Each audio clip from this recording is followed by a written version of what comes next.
All right, so thank you so much for finding out time and giving us time for the interview. I'm really glad that we could fix time for this. So, before beginning, I would like to tell you something about Campus Varta. Campus Varta is India's first EdTech platform. We try to connect various campuses for rural students who are not that privileged to get first-hand information about what all is happening around the campuses, the opportunities. So we try to get those opportunities to them by the time they can utilize them. A lot of time it happens that we miss out on opportunities because we don't get to know when that's happening. So that's basically the motive behind Campus Varta. We try to connect various campuses and bridge the communication gap between the students and these institutes. So coming back to you, sir, you're the CEO and founder of AppSecure. You've been featured in Forbes 30 under 30 in 2017. You're a bug bounty hunter. You've worked with various companies like Flipkart and big brand names like Facebook and on all that. So would you like to tell us something? Yes, so little bit background about myself. I am Anand Prakash, and I was interested in coding from very early stage. I started coding in eighth class. I used to code in HTML, and I had interest in computers from very beginning. And then I went to Kota for studying for doing IIT JEE entrance examination preparation, and then I somehow landed, though I couldn't get into IIT, but I somehow landed into VIT, which is Vellore Institute of Technology, and I did my BTech in computer science from over there. So, during my college days, I used to code in PHP, HTML. I used to develop small web applications. So, that's how my career began. So I was a coder earlier. Then I found bugs in my own code, and I had interest in hacking because hacking world is very fascinating, very fascinating. So I googled something, and then that's how my journey began. I came to know about bug bounty via some researcher in 2012, and he had posted saying he got $500 from Facebook, and for reporting a bug. So I also tried, and I also received $500. Though money was not a motivation, but I eventually ended up earning earning money, but gaining a lot of knowledge. So that was the whole idea, and I joined Flipkart as a security engineer in 2014 after my college, and I used to mainly work on application side, securing applications, infrastructure, mobile apps, and that was it. And in 2016, I started my own company named AppSecure. So we work with a lot of companies where we help them secure their digital footprints from external hackers. Basically, the idea is to prevent a company from getting hacked, so that they don't end up in data breach. So that's pretty much it. Yes. Yeah. Right, sir. So you're a bug bounty hunter. It's a very new word, something not everyone is aware about. So could you tell us what does it mean and what basically your work is? Yes, so basically, if we talk about Facebook, Google, Twitter, Uber, right? These companies have a bug bounty program. Bug bounty program in the sense, if you find a bug sitting in India or some other country, right? And which is a security bug, which is compromising your data. So you can report that to that specific company. They have legal policies around it and a reward policy also associated with it. So if you report that bug to the company, they will pay you something for it. That's it. So, so Uber, Facebook, all has very good security teams. They have a lot of engineers sitting inside securing Facebook's data 24 by 7. So, but still, nothing is like 100% secure. So, security researchers like me end up finding one bug, two bug, three bug, or whatever the number is, whatever has been left out, and to make sure the systems are more safe and secure, we try to report ethically to the companies, and in turn they reward us saying this was the severity of the issue, and this was the impact. This could have led to this much data leakage or privacy issues. So we are paying you this much amount of bounty. All right, sir. So hacking is more of a new and undiscovered career field. What motivated you to take it up, and who introduced you, or what introduced you to the world of hacking? So obviously, so I started doing this in 2012. I read a blog post by a security researcher named Neil. So I was going through it, and he got some reward by Facebook. And obviously, as a developer and since I was in my college, I used to worry a lot about my placements. So so to somehow get placements and and I had interest in hacking from very early days.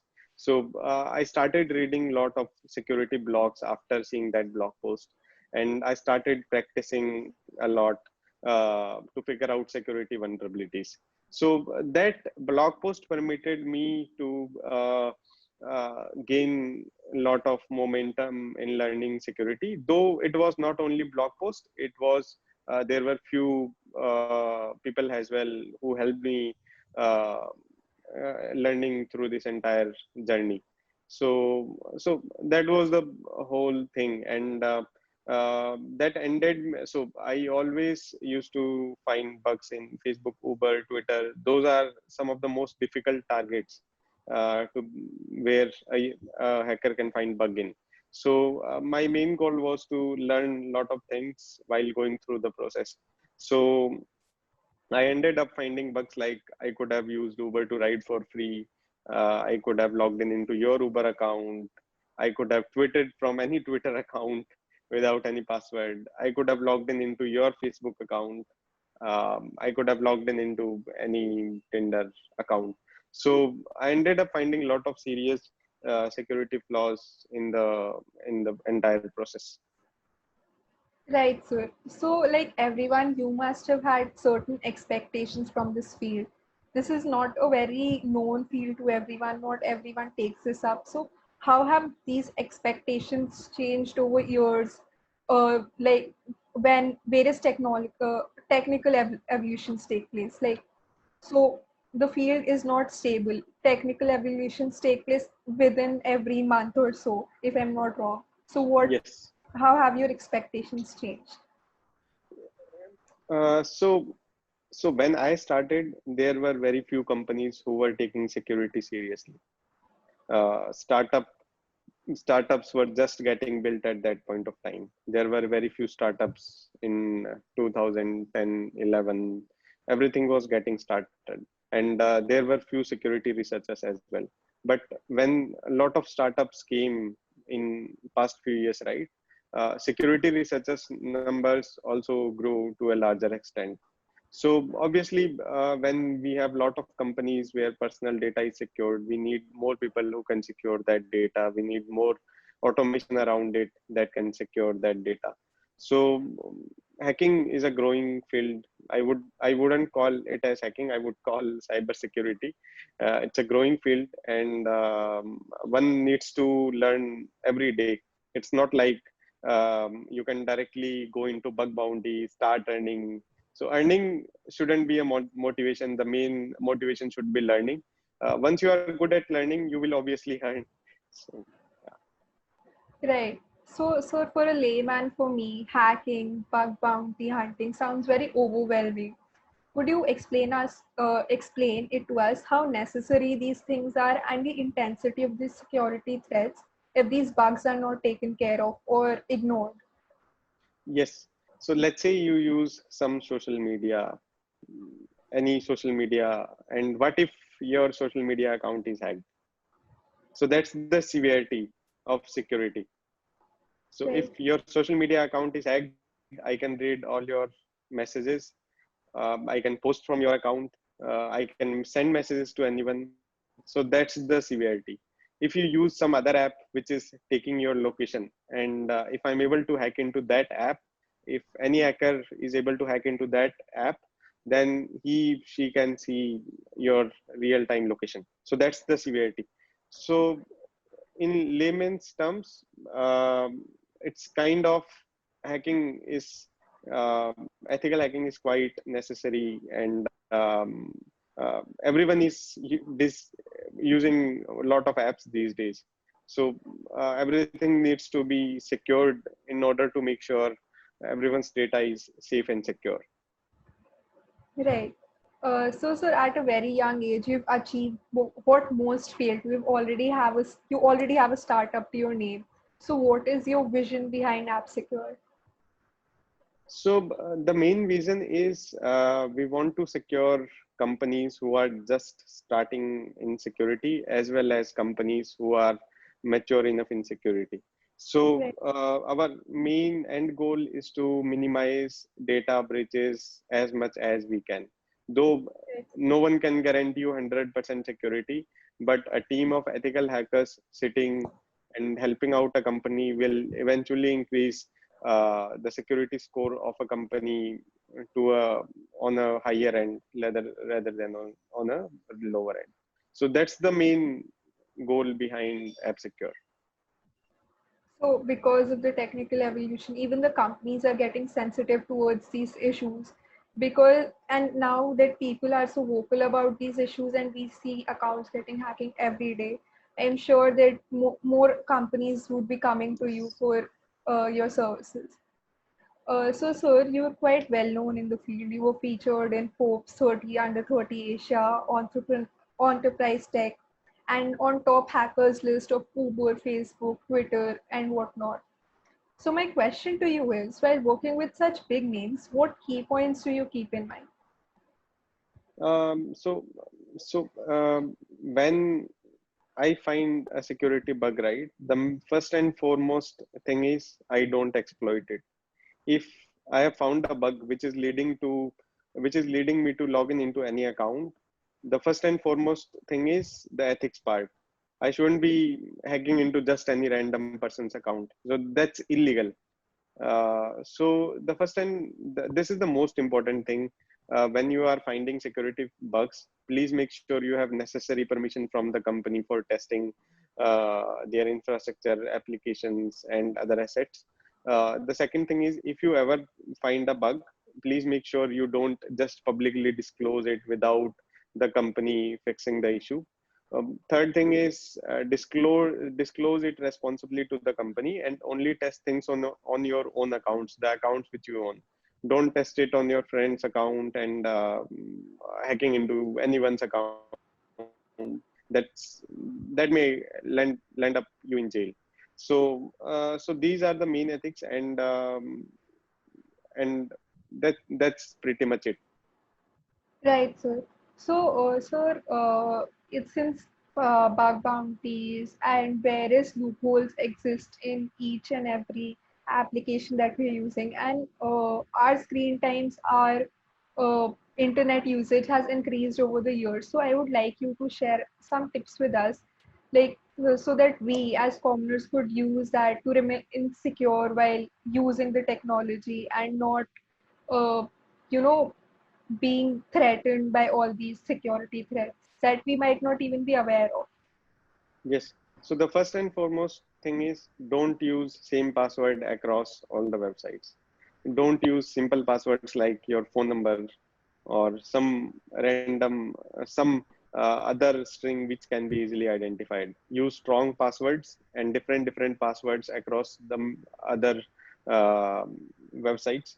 Second thing is make sure you have two-factor authentication enabled on your account. For example, you can add your phone number to some of the websites where they can send you an OTP after entering your password. That is the second thing. Third thing is never click on any spammy links, any phishing links. So phishing is the most widely known thing which attackers use. They create a fake page of any social media website and send the link to you, which has different domain name, and people think it's the same social media site and they enter their passwords. So So that's it. And on the mobile side as well, people shouldn't install any unverified apps on their phone. They should keep their Android, iOS version updated, with stable, which is stable release. And on the system side, they should make sure they have antivirus installed on the on the desktop, and it's up to dated, as well as they scan it. Automated scanning is enabled. So that's pretty much it. Right, sir. So also one last thing I'll ask you, like with the new education policy that came up like 2 3 days back, the government said that they'll introduce coding since a very younger class. So what is your message to the upcoming enthusiasts of security and hacking, and what they should keep in mind while uh, working towards this field? So I didn't get opportunity to learn coding at a very early stage. So to be very frank, the new policy helps kids learn security or coding at a very early stage. So when they learn coding, they can at a very early stage, then they can definitely move on to hacking or security research or any other career field at a later point of time. Uh, so, um, so I think doing coding is not a big crime as such. If they eventually get into ethical hacking at a later point of time, they should make sure whatever they are doing is ethical. They shouldn't be hacking just any other random countries websites, applications, and then putting out banners on them, as well as they should not try to threaten any company. So these are some of the basic tips, but I'm sure government will have something coming on those lines as well to prevent such cyber crimes. But the policy makes sure we are very ahead of other countries. Right, sir. So hacking is one thing and ethical hacking is another thing, and which should Yes. be kept in mind. So anything else which you would like to share with us? No, I think that's pretty much it. All right, sir. Thank you so much for joining us today. I'm really glad that you could find time, and this was a very informative session. Uh, Thank you. and and on behalf of the whole Campus Varta team, I thank you so much for giving us your time. Thank you so much, sir. Thank you. Thank you. So we should end the meeting, right? Sure. Yeah.